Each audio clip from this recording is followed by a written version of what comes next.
북한의 연이은 미사일 도발로 한반도 위기감 고조. 여권 일각에서 핵 무장론 제기한 가운데 우리 군의 낙탄 사고와 미사일 추적 신호 이상으로 외교 안보를 둘러싼 논란 증폭. 진상 규명과 대국민 사과를 촉구하다. 국방위 소속 김영배 더불어민주당 의원. 제21대 국회의원, 더불어민주당 최고위원. 대통령 비서실 정책조정 비서관 역임. 전술핵 재배치, 서해 공무원 피격 사건, 범수원복 시행령 등의 이슈를 둘러싸고 여야 정면 충돌. 김 의원은 강대강 충돌 국면으로 가는 윤석열 정부의 외교안보 정책에 우려를 표했는데 스스로 결자해지 하시기 바랍니다. 아니면 정말로 큰 문제가 생길 거라는 걸 분명히 경고를 합니다. 김영배 의원이 본 한반도 외교안보 현실과 향후 대응 방안 집중 분석합니다.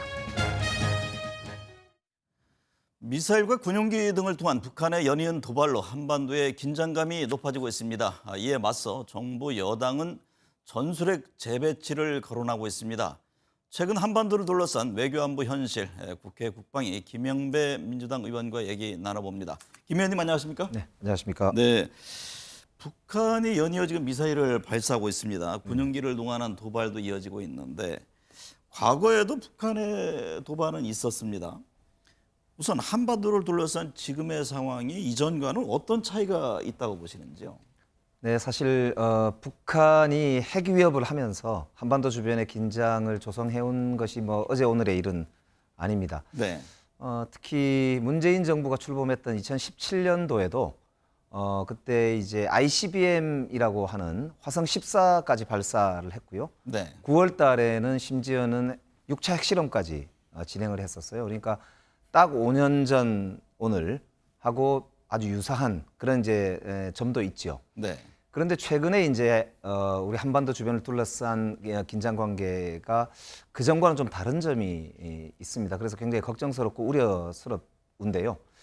우선 가장 크게 달라진 것은 운전자가 바뀌었다는 겁니다. 네.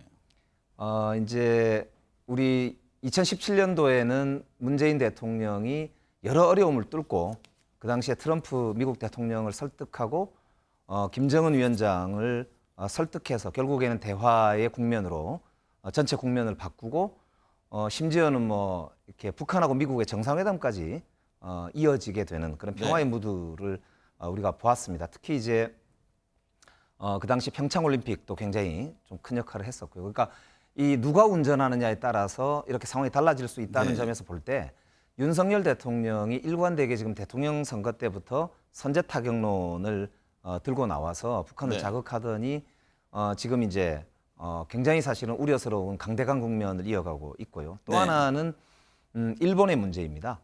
미국이 이제 중국을 견제하면서 전 세계 전략을 쓰는 데 있어서 요 한반도 주변의 문제에 일본의 입장에서는 거기에 끼고 싶어가지고 이제 여러 가지 이제 활용을 하려고 하는데 우리 정부가 일본을 이렇게 덥석 오히려 이제 북한의 핵 문제를 핑계로 해서 굴종 외교를 하는 거 아니냐. 그래서 오히려 한반도 긴장이 높아지고 있다. 이런 이제 우려가 있어요. 그래서 이런 문제들이 이후에 북한 입장에서 보더라도 자신의 생존을 좀 보장받는 데 있어서 오히려 상황이 악화되고 있는 거 아니냐 이런 판단을 하게 되면 이게 쥐가 구석에 몰리면 문다고 극단적 선택을 할 수도 있고 그래서 사실은 이 한반도 평화의 운전자 이 지렛대를 잡고 있는 게 바로 우리인데 저는 윤석열 정부가 좀 정신 똑바로 차리고 저는 한반도 평화를 이끌어가는 그런 운전자로 지금은 변신해야 되지 않느냐 그런 생각이 듭니다.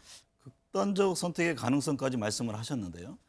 지금 북한의 김정은 국무위원장이 직접 현지 시찰을 하면서 또 격려를 하고 있고 이것은 적들에게 보내는 명명백백한 경고다 이런 얘기를 하고 있단 말이죠. 이게 그러니까 적이라는 것이 지금 미국을 염두에 둔 것인지 아니면 우리나라 남한까지 염두에 둔 것인지 그 점은 어떻게 해석을 하세요? 기본적으로는 그동안의 북의 어떤 전략적인 목표를 보면은 자신의 생존을 보장받기 위한 체제 확보가 목표이기 때문에 기본적으로는 이제 미국과의 그런 이제 평화협정을 체결하는 데 목적이 저는 있다고 우선은 보고요. 그럼에도 불구하고 아무래도 한반도 내에서의 여러 가지 이제 그동안에 관계로 볼 때 남한 쪽, 그러니까 우리 윤석열 정부하고도 이제 어느 정도 적대성을 지금 표현하고 있기 때문에 네. 오히려 그러니까 문제가 가중돼서 굉장히 어려운 상황이라고 보이고요. 네. 7차 핵실험까지 가게 되면은 그야말로 이거는 긴장이 극에 달하게 되는 상황이 되는데 네. 이 상황에서 저는 더 이상 북한이 벼랑 끝으로 나서지 않도록 상황 관리가 필요하지 않나 이런 이제 걱정이 듭니다. 말씀하신 대로 지금 위기 상황에서 정부 여당의 대응이 중요한데 정부는 지금 5년 만에 개인 15명 또 기관 16곳에 대한 대북 독자 제재에 나섰습니다. 특히 이제 전술핵 재배치 문제가 지금 거론되고 있잖아요. 윤 대통령도 이에 대해서 여러 의견을 경청하고 따져보고 있다라는 입장을 냈는데 정부의 이 같은 대응은 어떤 평가세요? 제가 아까 운전자 말씀드리면서 이제 평창올림픽 말씀을 드렸는데요. 우리가 뭐 북한이 좋아서 평창올림픽 때 북한을 초청하고 했겠습니까? 네. 한반도 평화가 우리 번영에 직결되는 문제고 특히 대한민국 경제에는 평화가 아주 중요한 프리미엄이란 말입니다. 네. 근데 지금 정부는 그냥 강대강으로 치닫기만 하는 것 같아요. 특히 제가 우려스러운 게 군사적 대응을 이제 한미연합으로 최초로 이번에 윤석열 정부 들어서 한 게 뭐냐면 현무2 발사입니다. 네. 그게 아시다시피 동해로 쏘았는데 이제 오히려 우리 진영으로 서쪽으로 날아와서 그 유류 창고에 떨어졌단 말입니다. 네. 그러니까 이제 그런 실패를 겪고 있는데 그 와중에서 대북 독자 제재를 한다고 지금 발표를 한 걸 보고 제가 조금 문제 있다 이렇게 생각이 들었던 게 네. 사실 대북 제재의 핵심은 경제 제재이기 때문에 미국을 비롯해서 선진국들과 협력해서 하는 것이고 특히나 중국과 러시아의 참여가 핵심인데요. 우리 이 경제 제재라고 하는 이 15개 개인이나 16개 기관이라고 하는 게 다 북한 쪽의 그 관련 기관이기 때문에 네.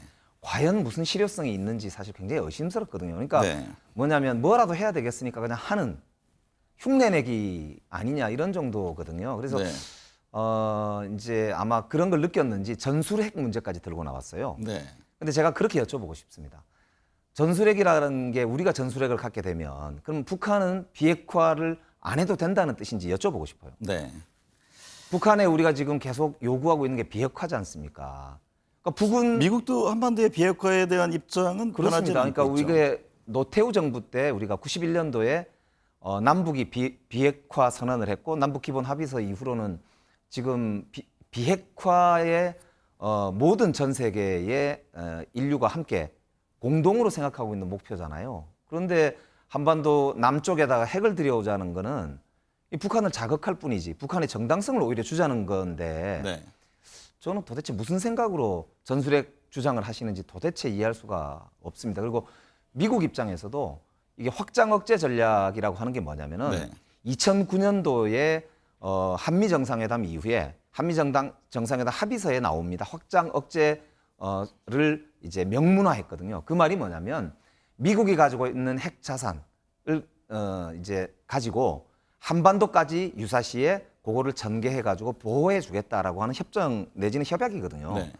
그래서 이미 미국만 저희들하고 신의만 지켜지면 확장 억제 전략에 의해서 전술핵이 없어도 한반도는 얼마든지 안전하다는 거죠. 네. 그래서 미국을 우리가 못 믿는 것 그런 말씀인지 궁금하기도 하고요. 정진석 국민의 비대위원장이요.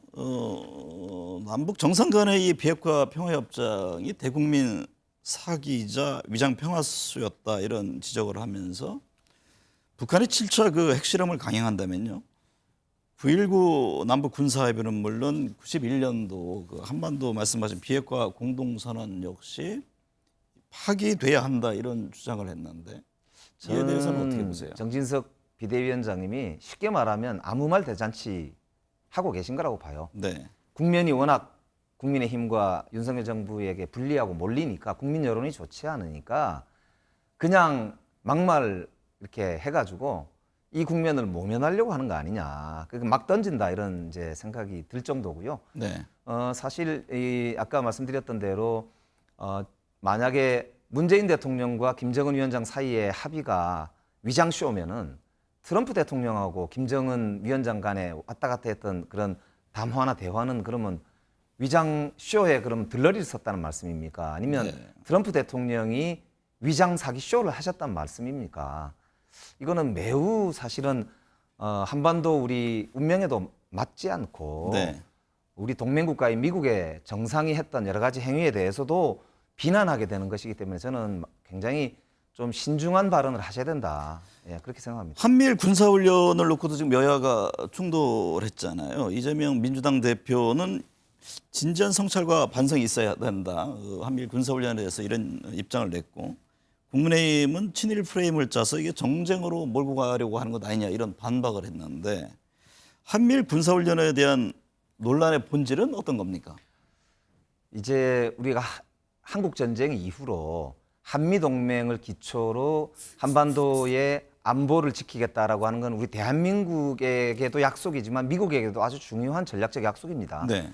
그렇기 때문에 한미 동맹만으로도 우리 한반도와 한반도 주변, 심지어는 중국까지도 견제할 수 있을 정도의 막강한 그런 이제 군사력과 안보력을 가지고 있거든요. 네. 그렇기 때문에 역대 어느 보수 정부도 일본에게 손을 벌리지 않았습니다. 그런데 무엇이 바뀌었다고 지금 갑자기 일본을 끌어들여야만 북한의 핵을 잠재울 수 있다는 식으로 여러 이제 뭐 성일종 정책위원장도 그렇고 심지어는 뭐 주호영 원내대표까지 그런 말씀하시던데 네. 저는 논리가 궁색하니까 지금 뭐 별 말씀을 다 하는 건데요. 실제로는 친일 본색이다라고 하는 것 빼고는 도저히 이해가 안 됩니다. 네. 특히 일본은 최근에 기시다 총리가 헌법을 고쳐서 보통 국가화, 그러니까 쉽게 말하면은 전쟁을 할 수 있는 나라로 바뀌고 싶어 하거든요. 네. 거기에 편승해서 윤석열 정부가 굴종 외교를 한다. 그렇게밖에는 도저히 이해할 수가 없고요. 네. 그런 면에서 보면은 저는 이 한미일 군사훈련이라는 거는 정말 전 한반도 운명에 오히려 독이 된다. 네. 그래서 이거는 즉각 저는 재검토돼야 되고 철회돼야 된다고 보고요. 한미 간의 연합훈련, 한미 동맹만으로 저는 충분히 한반도 상황을 관리할 수 있다. 이렇게 보고 있습니다. 과거에도 그 훈련이 있지 않았느냐 또 이런. 근데 과거에 반박을 있었던 하잖아요. 훈련은 네. 경보 훈련이 대부분입니다. 네. 그리고 나머지 훈련들은 해경 훈련이었거든요. 즉 구조 훈련이었어요. 경찰들의. 네. 그래서 아까 이제 말씀드렸지만 예를 들면 한국, 미국, 일본이 각각 자기 영해 내에서 있으면서 이렇게 해서 무전으로 그냥 모의 연습을 이렇게 협력해서 했던 게 대부분인데요. 이번에는 아시다시피 미사일 요격 훈련을 그것도 한반도 동해상에서 모여서 했습니다. 네. 이거는 완전히 다 질적으로 다른 군사 협력의 전초가 되는 것이고요. 심지어는 일본의 자위대가 한반도로 전개될 수도 있는, 그래서 윤석열 대통령이 대통령 선거 당시에 후보 시절에 자위대가 한반도로 들어올 수도 있다는 언급을 언뜻 하신 적이 있는데 그런 게 실현되는 거 아니냐. 네. 그래서 이 김태효 안보 1차장이나 이런 분들이 자위대가 한반도에 와도 된다 이런 주의자잖아요. 그래서 이제 그런 참모들의 영향이 큰 거 아닌가 싶어서 실제 굉장히 그런 우려스럽습니다. 주장을 했습니까? 했습니다. 논문에도 여러 차례 김태효 차장은 주장을 한 바 있고요. 그렇기 때문에 저는 미국에서 굴욕 외교를 했을 때 저는 김태효 차장을 즉각 경질해야 된다. 네. 이런 말씀을 그때 윤석열 대통령께 드린 바가 있죠. 우리 군의 훈련 과정에서요. 앞서도 잠깐 언급이 있었습니다만 현물 미사일 낙탄 사고가 있었고 또 에어테캠스죠. 탄도 미사일 가운데 하나가 발사 뒤에 이게 신호가 끊기는 행방이, 일이 묘연하죠. 있었다고 하는데 이게 그럴 경우에 이른바 우리가 삼축 체제라고 하잖아요. 한국형 미사일 방어 체제라든가 이게 전체적으로 좀 문제가 되는 것 아니냐. 또 군의 대응에 대해서도 뭐 지금 야권뿐만 아니라 여권 일각에서도 지적을 하는데 어떤 점이 문제입니까? 우선은 이번 이제 북한의 중거리 미사일 발사에 대응해서 한미일이 이제 협력해서 대응한다고 하면서 했던 게 제일 먼저 한 게 뭐냐면 10월 4일 날 미국 정상과 일본 정상이 통화를 했습니다. 네. 그런데 우리 윤석열 대통령은 유독 미국 대통령과 통화를 못 했습니다. 그리고 기시다 총리하고만 통화했거든요. 그리고 나서 현물을 쏘았는데 이제 그게 낙탄이 됐단 말입니다. 네. 그리고 아까 이제 말씀드린 대로 한미일 해상 미사일 요격 훈련을 같이 한 바 있고요. 이렇게 이제 제대로 준비도 안 된 그런 방어 태세 이런 네. 걸 여실히 노출하고 있어서 군기도 굉장히 걱정이 되고요. 네. 한미 연합 훈련이라고는 하지만은 제대로 정말 컨트롤 타워가 있는지도 의심스러워서 제가 국감 때 계속 봤는데 확인이 안 되는 게 저 현무가 낙탄된 게 10월 5일 새벽인데요. 네. 그게 대통령에게 언제 보고됐는지도 지금까지도 확인이 안 됩니다. 네. 대통령이 무슨 지시가 있었는지도 확인이 안 되고 있어요. 네. 그러니까 그래서 이 안보 컨트롤 타워가 무너져 있는 거 아니냐 이런 이제 우려가 상당히 크고요. 네. 또 하나는 이제 지금 23년도 그러니까 내년 예산안에 보면 윤석열 대통령의 핵심 그 국방 공약인 삼축 체계와 관련된 핵심 예산들이 다 누락되어 있습니다. 네. 그러니까 제가 굉장히 놀랐어요. 지금 사실 미사일 방어 체계가 그렇죠. 그다음에 헬기 사업도 마찬가지고요. 네. 그다음 그 비행기도 마찬가지입니다. 이게 전부 다 내년 예산에 누락되어 있어서 과연 윤석열 정부가 정말 국방에 안보에 의지가 있는지 네. 굉장히 의심스러워서 여당 의원들도 거기에 대해서 굉장히 많은 질타를 하고 있는 상황이고요. 그래서 저는 지금이라도 윤석열 대통령이 다시 한번 예산안을 보시고 지금 상황에서 야당 대표를 빨리 대통령실로 초청을 해서 이 모든 상황에 대해서 저는 안보 협력 토론을 하시면서 국민들께도 안심을 드리고 우리 야당과도 적절한 정말 해법을 좀 찾아나가야 되지 않나 이런 좀 권고를 꼭 좀 드리고 싶습니다. 얘기가 나왔으니까 제가 질문을 드리면 우리 김 의원께서 정치 오래 하셨잖아요. 근데 지금 정치가 사라졌다는 말을 많이 하지 예, 않습니까? 그렇습니다. 뭐 이재명 대표와 전 정권에 대한 수사 또 뭐 김건희 여사 국정조사 특검 그야말로 가파른 대치를 하고 있는데 대통령과 당 야당 지도부와의 회동이 좀 있을 것으로 보세요. 지금 멀어진 것 아니냐 이런 전망들을 많이 하나요? 지금 대통령께서 아마 도어 스태핑에서 지난번에 국민의힘이 좀 정상화되면 하겠다 이렇게 말씀하셨는데 네. 아직도 그 뒤로 말이 없습니다. 네. 그래서 저는 가장 중요한 게 역시 대통령의 말씀과 태도입니다. 네. 지금부터 이 가슴을 펴고 말씀 듣겠다, 협력을 구하겠다, 그리고 국민들과 함께하겠다. 그래서 절반의 국민은 본인을 찍었지만 절반의 국민은 또 다른 사람을 찍었기 때문에 함께하자. 네. 저는 이것이 지금 국민들이 가장 듣고 싶어하는 말씀이고 우리 정치가 바로 나아가야 될 저는 첫 번째 단계다. 그 말씀 꼭 드립니다. 말씀하신 대로 지금 금리, 환율, 물가 오르면서 경제 어렵잖아요. 지금 민생고가 심해지고 있는데 또 한반도 긴장감 높아지고 있고요. 거대 야당으로서도 지적할 것은 하되 또 협조할 것은 해야 되는 것 아니야. 또 이런 지적도 나오잖아요. 지금 이재명 대표가 사실은 취임 일성으로 네. 영수회담을 제안한 바 있고요. 예를 들면 그래서 저희들은 대통령 공약추진위원회 같은 걸 만들자. 그 박홍근 원내대표도 교섭단체 대표연설에서 이재명 대표죠. 말씀한 바 있고요. 네. 그다음에 저희들은 인사청문회법도 개정하고 뭐 여러 가지 이제 지금 정부에서 필요한 그런 국정 운영에 이제 꼭 필요한 협력들은 해드리겠다는 말씀을 수차례 한 바 있습니다. 네. 역시 운전자는 대통령입니다. 네. 대통령과 우리 비대위원장께서 나서셔서 네. 지금은 정치를 할 계절이라고 저는 생각합니다. 네.